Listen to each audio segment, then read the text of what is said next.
Hi, I'm Dr. Nicole Myers, Chief Curatorial and Research Officer at the Dallas Museum of Art, and I'm also the curator of this beautiful exhibition, The Impressionist Revolution, Monet to Matisse from the Dallas Museum of Art.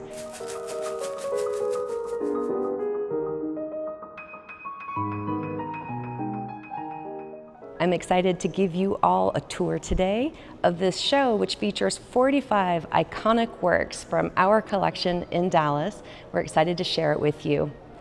The exhibition tells the incredible story of the contemporary artist collective, now known as the Impressionists.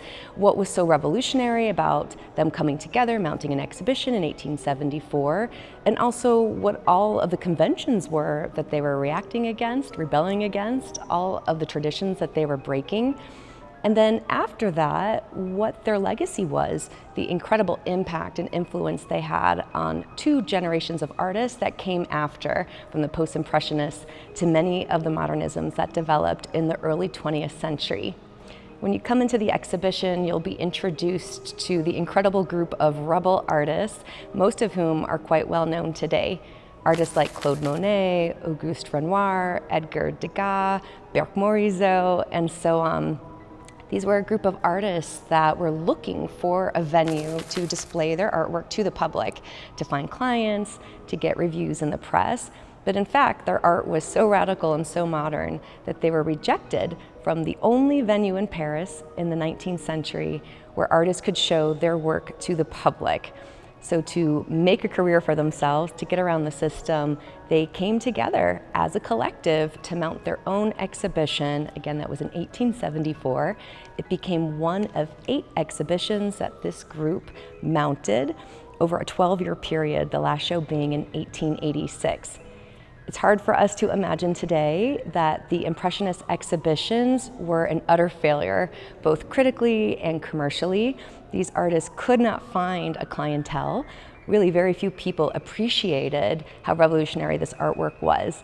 It's difficult, I think, for us today with our contemporary eyes to understand just what was so challenging, even offensive, about this artwork when it was shown to the public for the first time in the 1870s. So that is the goal of this exhibition, is to invite you to step back into the 19th century and to consider these works as cutting-edge contemporary art that made most people ask, why is this art? What is this? So now I'm going to take you on a tour of the 4 thematic sections in which we meet this Impressionist group. We learn about what made their work so challenging, both subject matter and also their technical aesthetic, how they applied paint to the canvas.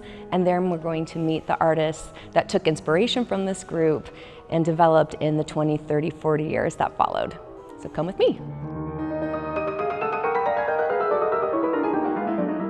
The first theme, the first gallery in the exhibition really explores again these artists that we like to call rebels. What it was that they were trying to do, how revolutionary it was to mount their own exhibition. This really wasn't done in the 19th century. There was one public venue for artists to show their work. It was the annual state-sponsored salon held in Paris, and it had a jury that was quite conservative. They had a certain set of values and expectations for what fine art was, what they would allow to be shown to the public, and if not, if artists were rejected, as many of the young artists in this Impressionist group were at the time, there were really no other outlets for you to find success, to build your career as an artist. We take for granted today the idea of an exhibition, of a group show, even with a paid admission, with a ticket. This started with this group in 1874. So just coming together to show their artwork, that was the first revolutionary act that this group of artists would do. But one of the reasons why their artwork was so challenging, why it was often rejected from the salon, was because they were choosing to paint modern subjects that were drawn from everyday life. Today we're accustomed to seeing fine art in the walls of museums that show slivers of walks of life, all different social classes doing different kinds of activities.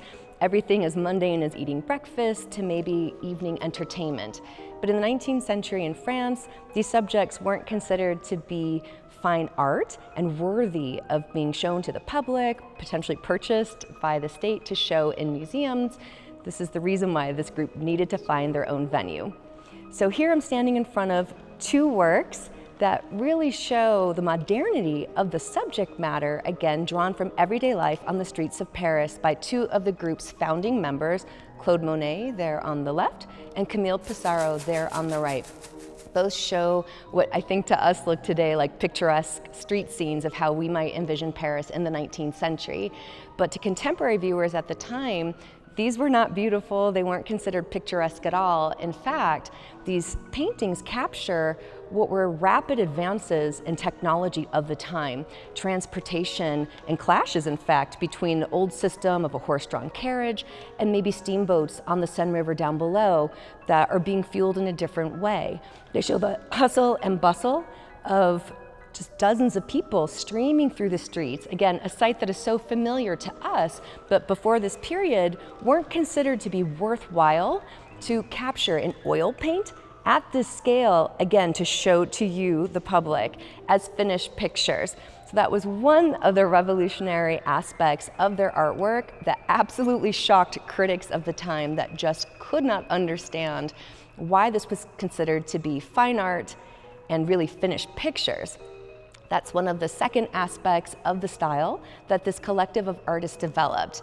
You'll notice when you go through the exhibition that Impressionism really isn't a style. It's a shared desire among this group of painters to capture modern life in an equally modern style. But there are some things that unite them in their approach to painting. They adopted a very bright, vibrant palette, and they painted very quickly, often just applying colors directly onto the canvas straight from the paint tube in individual strokes of paint. These steps of capturing your first impression, the sensation of what it looked and felt like to be on a city street, this was expected of artists to go outside and make studies, but they weren't expected to be exhibited as finished pictures. Artists were expected to take what many critics thought were sketches and preparatory works like this one by Monet into the studio and maybe make a composite with other studies to create one perfect image. Artists were also expected to eliminate any trace of their hand so that you wouldn't see brushstrokes. You would really remove yourself as an artist from the creation of the work in the finished picture. And of course, that is not at all what the Impressionists did. They took what many considered to be a sketch that was never intended to be shown to the public or sold as a picture to a collector. They signed it, they showed it, and this was exceptionally revolutionary at the time.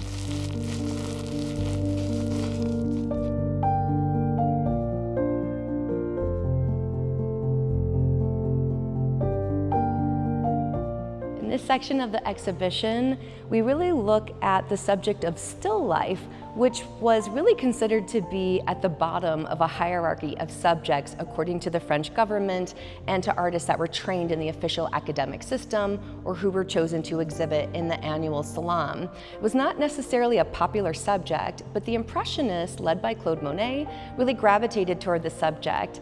They were looking to support themselves outside of the government system and attract a middle-class clientele. They chose smaller scaled canvases that were scaled appropriately to the apartments in Paris where most of their hoped-for clients lived.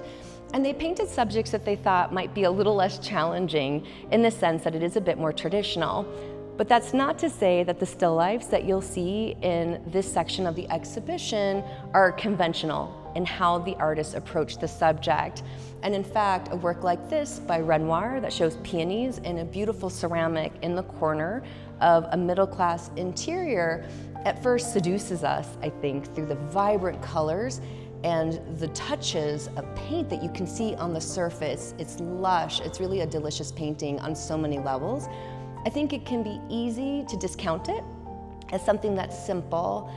I think it was aimed to please, don't get me wrong, but when you really start to examine what Renoir is doing with the space, what is happening in this still life, how precarious is that vase that's posed just on the edge of this table, and what exactly is going on behind the still life?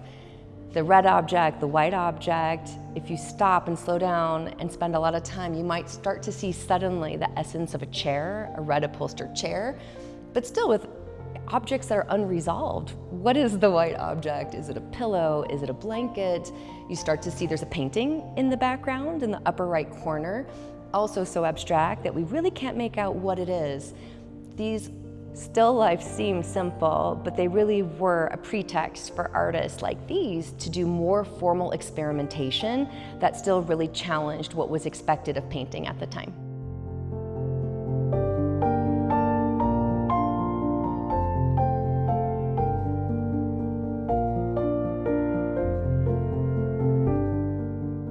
Now we're in the second section of the exhibition that's called Field Notes, and it's taking a different look, again, at aspects of the absolute modernity of the Impressionist group and their production, most specifically looking at landscapes, which for many of the artists really became their specialty. So here we're looking at a beautiful painting by Berthe Morisot, who was the only woman among the founding members of the group in 1874. She would show in 7 of their 8 exhibitions, making that more than Monet, more than Renoir, and was considered to be one of the leaders of the group in the sense that she really showed the freedom of brushwork, and I think that's really evident in this little plein air study or outdoor study that she made while on vacation in Nice in southern France with her family. I love to talk about this painting because I think it's a beautiful example of the technical advances and also the aesthetic that this group is developing in a way that really, I think, illustrates just again how different this was than what other more conventional artists were doing. So one of the things that the Impressionists loved to do was to paint outdoors directly before the motif to capture ephemeral effects of light, of atmosphere at different times of day, sometimes in different seasons, really to try to render the optical sensation of light as it moves across the landscape. So all of them were attracted to finding ways to depict light in different ways. They often used small canvases like this because they were portable and easy to take with them on their various journeys and travel. And they adopted a light ground, and you can really see that in the Morisot along the edges and in the lower left corner. If you were a traditional painter, you would have learned at the academy that you would start with actually a mid-tone before you start to build your image. More often than not, that was brown, kind of a middle shade of brown. And you would use glazes to create shadows or opaque paints to create highlights. That was a traditional way of making artwork. The Impressionists were so interested in capturing light that they left the ground white, it's often how it was prepared, or with a light colored tone to increase the vibrancy, to give you that sense of brilliance and to boost, again, this vibrant palette that they adopted. They painted quickly, often in a technique we describe as wet in wet, which means that rather than mixing colors on a palette, they're squeezing it out almost directly on the palette or on the canvas and using their brushwork to mix the colors.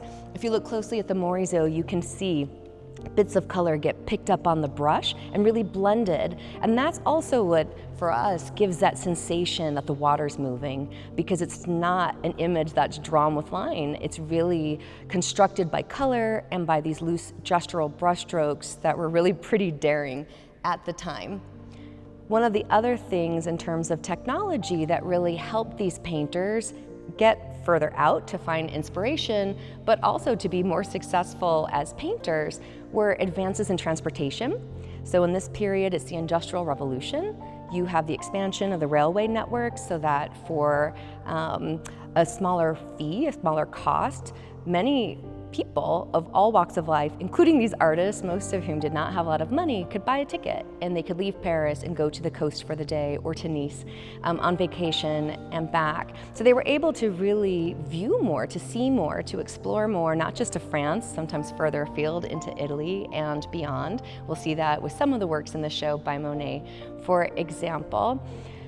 But in addition to taking the train and going elsewhere, there were advances in the fabricators of artist materials. They started creating prefabricated canvases in various sizes with these prepared grounds. And probably one of the biggest surprises, I think, to modern audiences was one particular invention, something that you used yourself probably today, I hope that you will, which was the collapsible metal paint tube that we still use today to squeeze toothpaste out.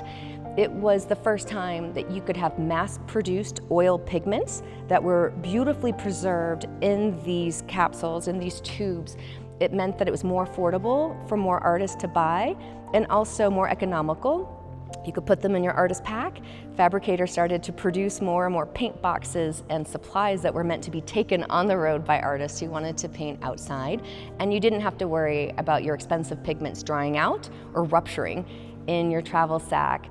This really democratized painting those who were amateurs who wanted to start as a hobby. Paul Gauguin, one of the group of impressionists who showed with the collective, he was a stockbroker and he taught himself to paint on Sundays and then would dedicate himself full-time to an artistic career later on as he loved it so much. So you get an explosion of artists in this period jumping on the train, buying these more affordable materials and really starting to make technical advances outside of the state-run academy.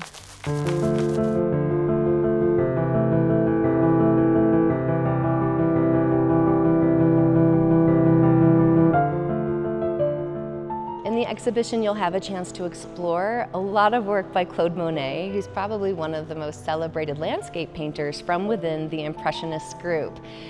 He loved to depict light reflecting on clouds and water, and I'll let you explore that on your own when you come to the show.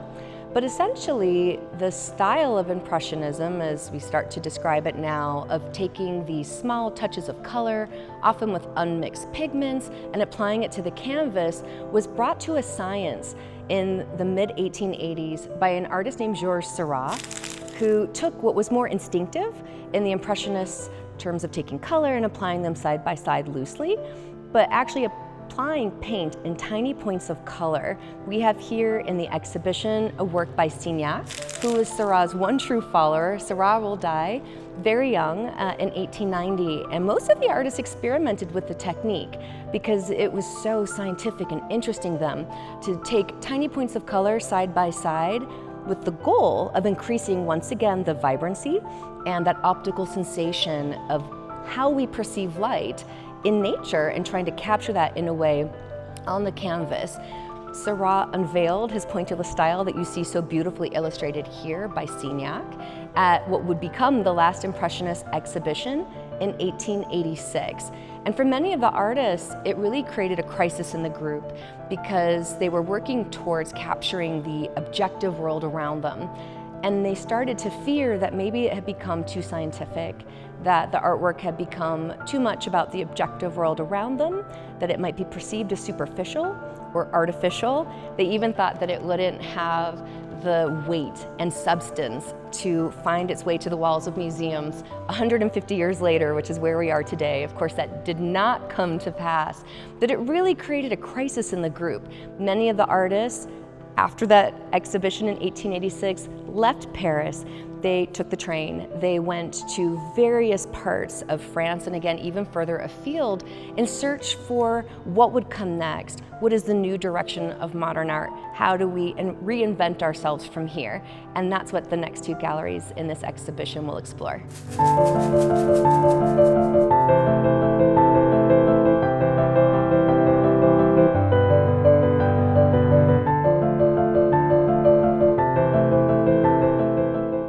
So we are here in the third thematic exhibition of the show called Side Effects, and it really shows this transitionary moment after that last Impressionist exhibition in 1886. And Paul Gauguin is a figure that's absolutely critical to what will come next. Today we don't often think of him as an Impressionist, but in fact that was his origins as an artist. He was with the group, he exhibited with them in 5 of the 8 exhibitions. But he was also one of the most critical when Georges Seurat unveiled his pointillist style at what prompted, I believe, the last sort of group show, if you will, in 1886, because the artists really wanted to figure out where modern art was going in new directions. Gauguin was someone who was very critical of that and felt that, in fact, the artwork had become too much about the external world, and what it lacked was the artist personal interpretation of the subject matter, their subjective experience in front of various styles. He was an artist that first went to Brittany, which is a region in northwest France where there was still a more or less traditional way of life with regional costumes that you can see in some of the works that are in this gallery by his friends and cohort. But for him, that wasn't quite far away enough. He was in search of what he considered to be a more authentic way of producing artwork, which was to leave Western civilization and search further afield in areas that he thought, again, would get him back to this kind of essence of human creativity and expression that he felt was lacking.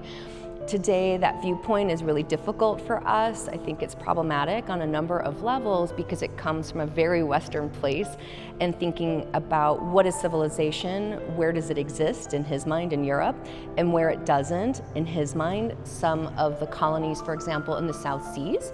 So he received a commission from the French government, in fact, to go to Tahiti, which was one of its colonies, and later the Marquesas, to study the people that were there. He was in search of something, again, that he felt was more true to his expression.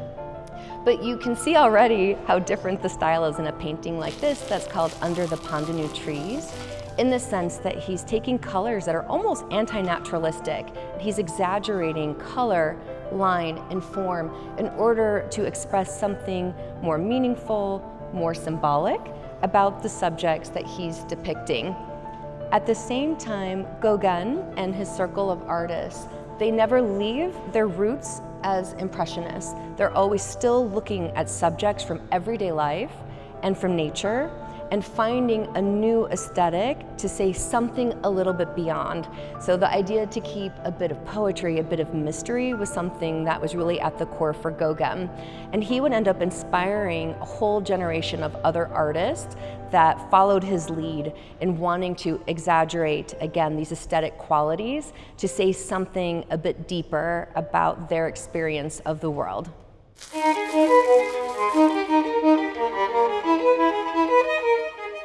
You're seeing some of the work by his friends and colleagues here in this gallery, and they're already really different one from the next.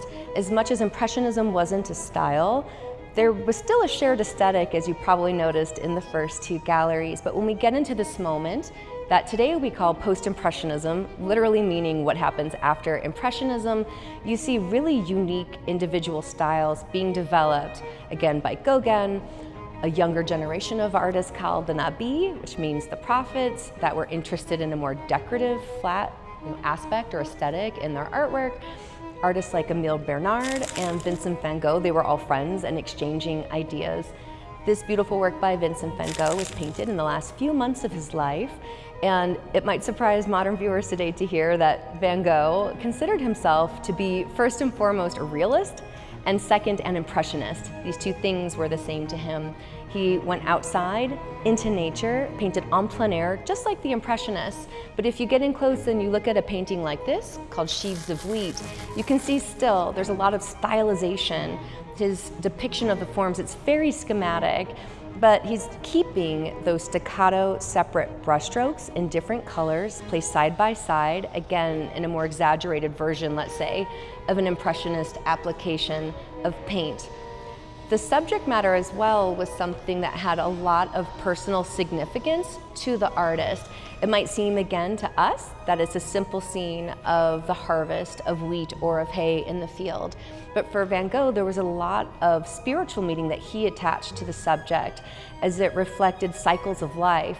He often painted the agrarian cycles from sowing seeds to reaping to the harvest. For him, that was a parallel to the cycle of man's life, of humankind's life, from birth to death, but nothing sad in that, as he would write in his letters. He was always very moved by the idea of renewal and rebirth, and something that he tried to convey, again, in this much more expressive application of paint, where you see the thickness of the impastos on the surface.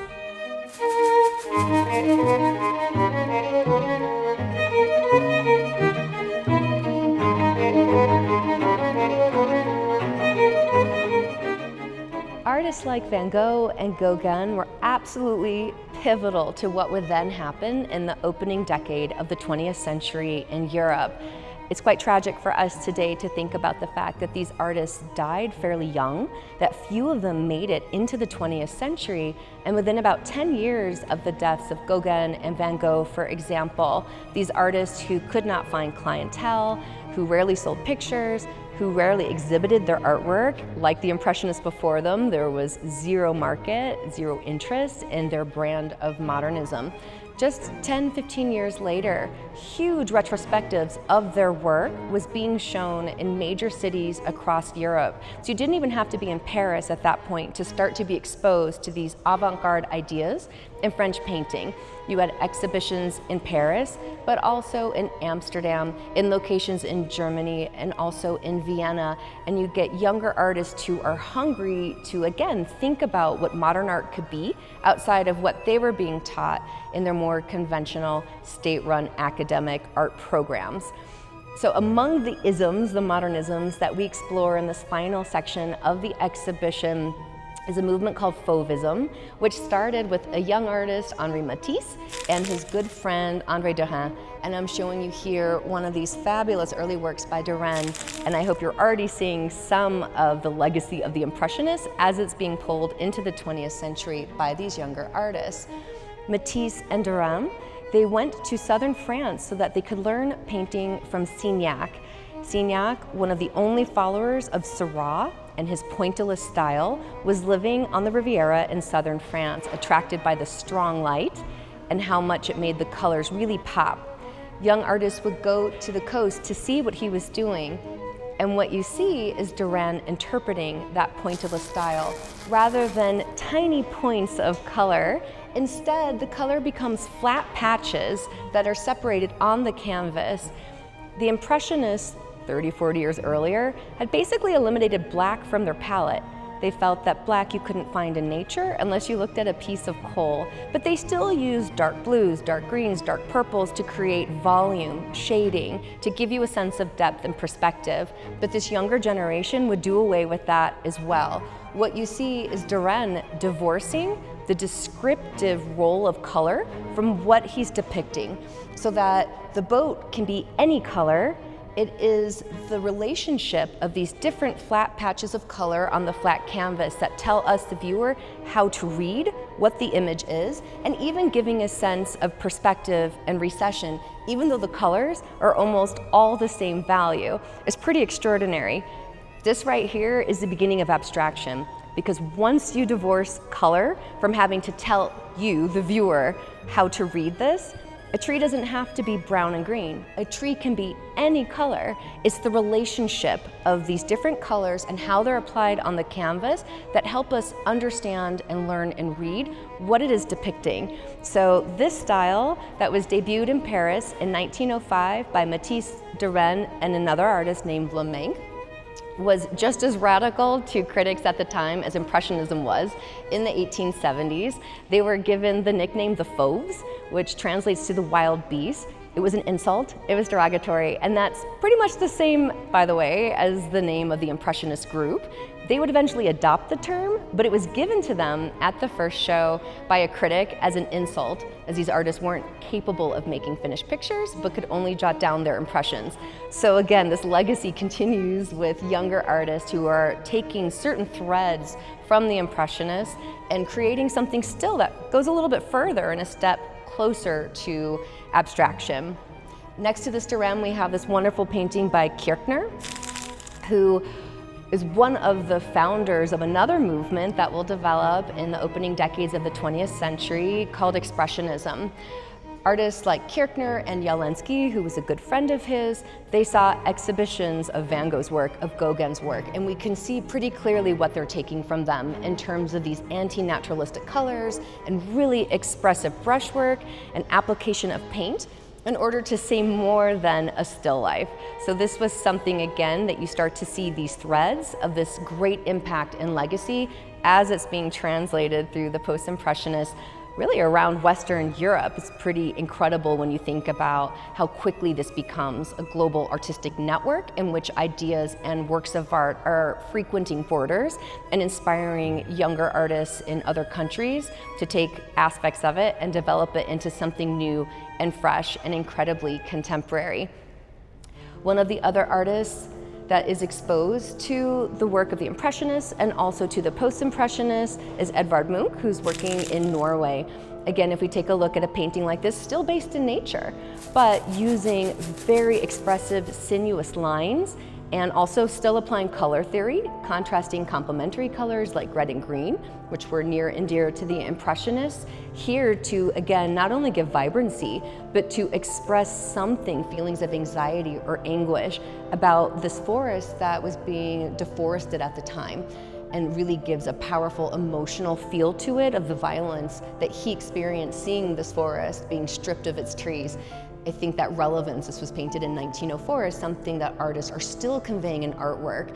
Issues about the climate, about renewable resources. This is not new. These are topics that artists that go back to the 19th century were already starting to explore in the face of industrial revolution and modernization. And now we're going to round out our virtual tour with Matisse, because we started with Monet, of course,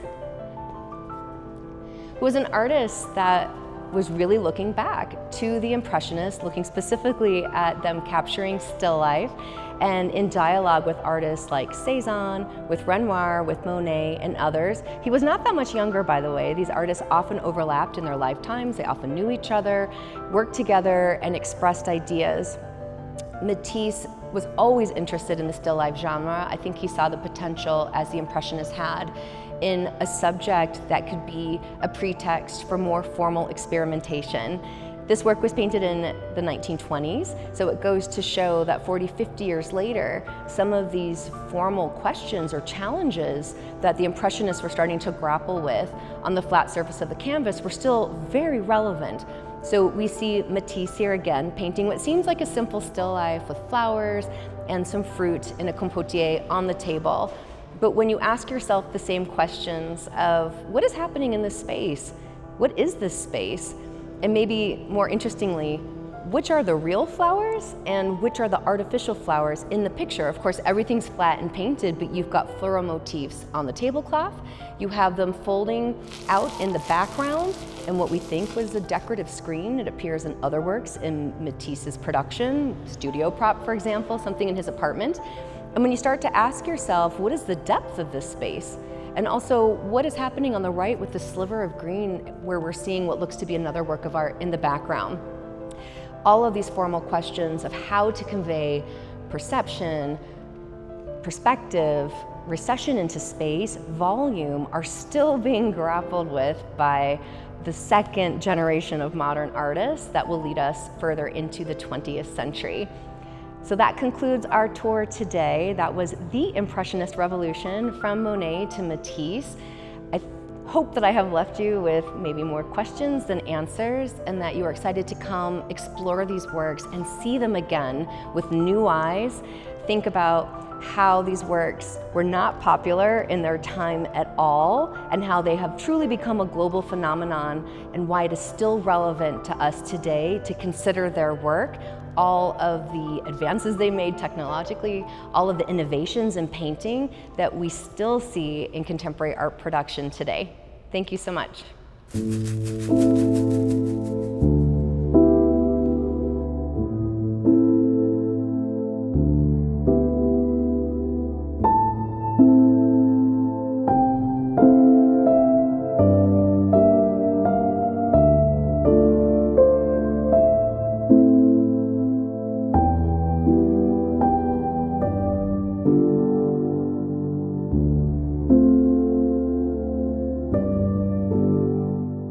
Gobierno de México.